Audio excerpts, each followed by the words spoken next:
ఒక కార్మికుని గురించి ఒక చిన్న సాంగ్ సార్. కష్టాలే వచ్చిన కడుపులే మాడిన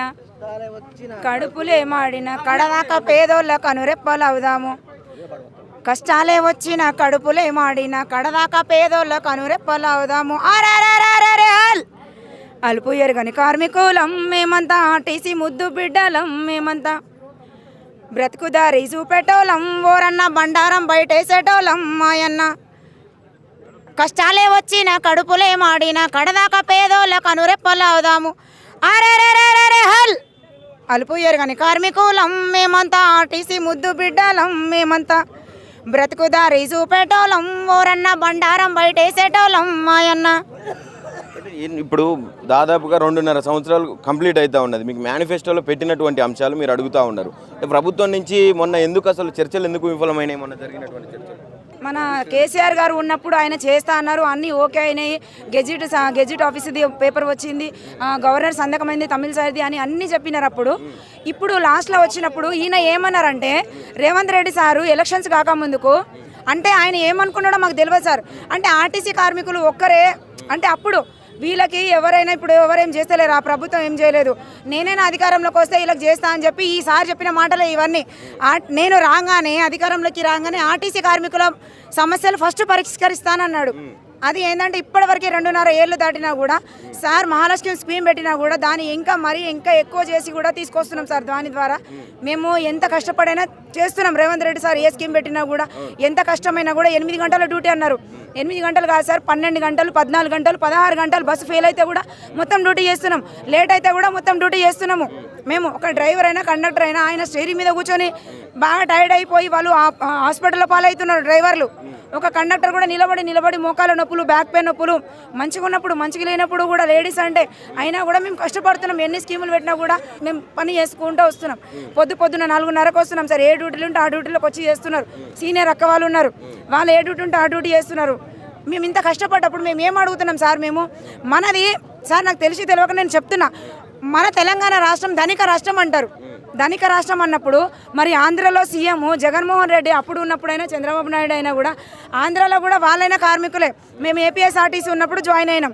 మరి ఉమ్మడి రాష్ట్రంగా ఉన్నప్పుడు మాకు వాళ్ళకి ఏది వర్తిస్తే మాకు అది వర్తించేది సార్. మరి ఇప్పుడు తెలంగాణ వేరే అయినప్పుడు, డివైడ్ అయినప్పటి నుంచి అక్కడ పక్క రాష్ట్రంని చూసి మేము ఏడుస్తున్నాం. అరే మీకు ఇంత మంచిగా అయిందన్న, మేము కూడా చింపేది టికెట్లే, మీరు చింపేది టికెట్లే, ఈ అన్న స్టీరింగే నడుతున్నాడు, మీరు స్టీరింగే నడుతున్నాడు, మీకు 50,000 60,000 జీతం వస్తుంది, మీ గవర్నమెంట్లో విలీనం కలిపినాడు ఆ సారు స్కీము. అక్కడ సీఎం చేస్తా అంటే చూస్తా అంటే ఆశ పెడితే మాకు ఇంకా పిల్లల ఫీజులే కానీ ఇల్లు కిరాయిలే కానీ బతకడానికి చాలా కష్టం ఉంటుంది సార్. ఇప్పుడు ఈ ధర్నాలో పాల్గొన్నాము, ఈ మీడియా దగ్గర మాట్లాడినామో అని కాదు సార్. ఇంటికి వెళ్తే మా బాధలేంది, మా అప్పుల బాధలేంది, మా పిల్లల బాధలేంది, మా కష్టాలేంది మాకు అర్థమవుతున్నాయి. రావడం పోవడం ఎంత ఇబ్బందులు అవుతున్నాయో. కాబట్టి ఈ లైవ్ ఇవన్నీ చూస్తున్నారు రేవంత్ రెడ్డి సార్, మీరు చూస్తున్నారు నాకు తెలుసు. కానీ మా బాధలు అర్థం చేసుకొని మేము కష్టపడే కార్మికులం సార్. మేము ఏమీ ఆశించట్లేదు, మీరు చెప్పినే అడుగుతున్నాము. దయచేసి మీకు దండం పెట్టి 2 చేతులు ఎత్తి మొక్కి అడుగుతున్నా సార్. నేను మా కార్మికుల తరపు నుంచి ఏమంటే గవర్నమెంట్లో విలీనము చేయండి వెంటనే. మా డ్యూటీలు మేము అప్పుడైనా చేస్తాము, ఇప్పుడైనా కూడా చేస్తున్నాం సార్, చేస్తాం కూడా. ఇక మీద కూడా 2 PRCలు ఉన్నాయి, అవి ఇచ్చేయండి. DA ఏరీస్ పెండింగ్లో ఉన్నాయి, అవి ఇవ్వండి. ముఖ్యంగా ఏంటంటే మాకు యూనియన్స్ ఇవ్వండి సార్, యూనియన్స్ ఇవ్వండి. అన్ని వాళ్ళకి, అన్ని కంపెనీల వాళ్ళకి ఎవరైనా పెద్ద దిక్కుంటారు, మాకు ఎవరు లేరు. యూనియన్స్ ఇస్తే ఏంటంటే మాకు ఎవరైనా చచ్చిపోయినా, ఏదైనా పిల్లలకి ఏమైనా ఇబ్బందులైనా అనుకోకుండా అన్ఎక్స్పెక్టెడ్గా ఆబ్సెంట్ అయినామనుకో, ఒకవేళ చెప్పలేము. మా డిఎం గారు అయితే ఇప్పుడు మంచోరే, నేను ఉన్నమాట చెప్తున్నా. మా డిఎం గారైనా, మా డిపో ముషీరాబాద్ డిపో డిఎం అయినా, సిఐ వాళ్ళైనా అందరు బాధలు కొంచెం అర్థం చేసుకుంటున్నారు. వాళ్ళు మంచోళ్ళే, నేను కాదు అనట్లేదు సార్ వాళ్ళ గురించి.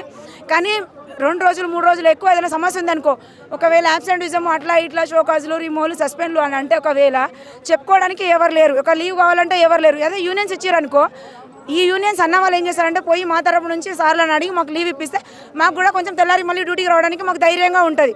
కాబట్టి యూనియన్స్ కూడా పునరుద్ధరించండి అని అడుగుతున్నాము. విలీనం 1, 2 PRCలు పెండింగ్లో ఉన్న DA ఏరియాస్ ఇవ్వండి సార్. మా డ్యూటీకి మేము ఈరోజు మీరు చెప్పినారనుకో, రేపటి నుంచి మా డ్యూటీలో మేము ఎక్కుతాం సార్. మేము గవర్నమెంట్ మీద అంత కక్షతోటి ఏం లేము, కానీ మీరు స్పందిస్తారు సార్. మీది మంచి మనసు రేవంత్ రెడ్డి సార్ది, కానీ మాకు తెలుసు. కానీ మీరు ఎందుకు సార్ ఆలోచిస్తున్నారు? మీరు అదొకటి న్యాయమైన డిమాండ్స్ మాకు నెరవేర్చాలని కోరుకుంటున్నాను సార్ మీడియా తరపు నుంచి. Thank you sir, thank you very much. Madam చెప్పండి, గతంలో మీరు గత ప్రభుత్వంలో ఉన్నప్పుడు మీరు సమ్మె చేసేటప్పుడు రేవంత్ రెడ్డి మీ టెంట్ల దగ్గరికి వచ్చిండు, మీ దగ్గరికి వచ్చిండు, అనేక హామీలు ఇచ్చిండు. ఇది రజాకారుల పాలన నడుస్తూ ఉన్నది, మనం వచ్చిన తర్వాత రామరాజ్యం వస్తుందని చెప్పిండు, మీకు హామీ ఇచ్చిండు. ఈరోజు ఏం నడుస్తూ ఉన్నది? అసలు నిజంగా 2.5 సంవత్సరాలు దాటిపోతూ ఉన్నది. ఇప్పుడు నిన్నగాక మొన్న సమ్మె మొదలు పెడితే శంకర్ గౌడ్ అని చెప్పి ఒక బలిదానం జరగాల్సినటువంటి సిచ్యువేషన్ ఏర్పడ్డది. అసలు ఏం చెప్తారు దీని పట్ల? చాలా విషాదకరం అండి. ఎందుకంటే మా తోటి సహోదరుడు, మా అన్న శంకర్ గౌడ్ అన్న ఇట్లా మనస్తాపం చెందే దీనికి పాల్పడ్డాడు. నేను ఈ మీడియా పరంగా అందరికీ తెలియజేస్తున్న ఏంటంటే, మా సోదరి మన కార్మికులు ఎవ్వరు కూడా మనస్తాపం చెందొద్దు, శాంతియుతంగానే సమ్మె కొనసాగిద్దాం. మన డిమాండ్లు నెరవేర్చే వరకు, ప్రభుత్వం దిగొచ్చే వరకు ఈ సమ్మె కొనసాగుతుంది సార్. మేము ప్రజలకు నష్టం చేయాలని మేము పూనుకోలేదు, అది ప్రభుత్వం చేతిలో ఉంది. మేము ప్రజలని ఎప్పుడు కూడా సౌకర్యంగానే తీసుకెళ్ళినాం, క్షేమంగా వాళ్ళ గమ్యస్థానాలకు చేర్చే ఉద్యోగం చేస్తున్నాం. మేము నష్టపరచాలని ప్రభుత్వాన్ని కానీ అటు ప్రజలని కానీ ఇబ్బంది పెట్టాలన్న ఉద్దేశం మాకు లేదు సార్. మేము సామరస్యంగానే సమ్మెకు దిగినాం. ఇది ఇల్లీగల్ అని సార్ అన్నారు, కానీ కాదు, ఇది లీగల్ సమ్మె సార్.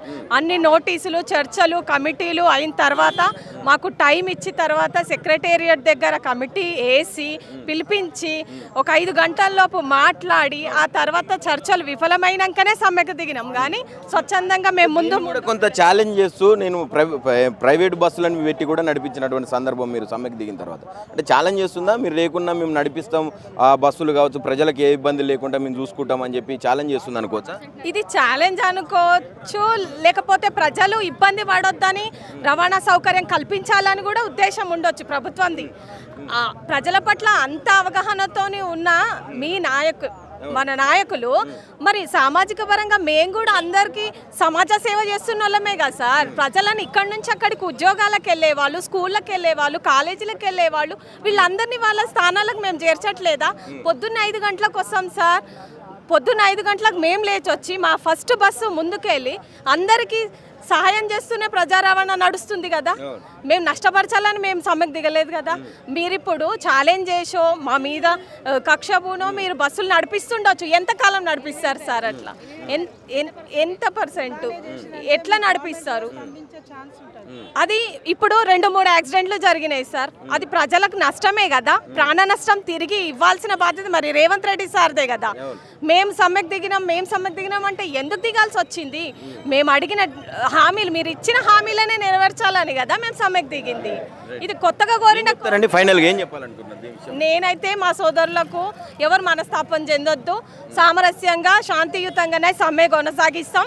ప్రభుత్వం దిగొచ్చే వరకు పోరాడదామని మేమందరికీ ఐక్యతగా కొనసాగించాలని, ప్రభుత్వ డిమాండ్లు 32 అంటున్నారు, అందులో ముఖ్యమైన 3 డిమాండ్లనన్నా మీరు పరిష్కరించాలని కోరుతున్నాం సార్ మేము.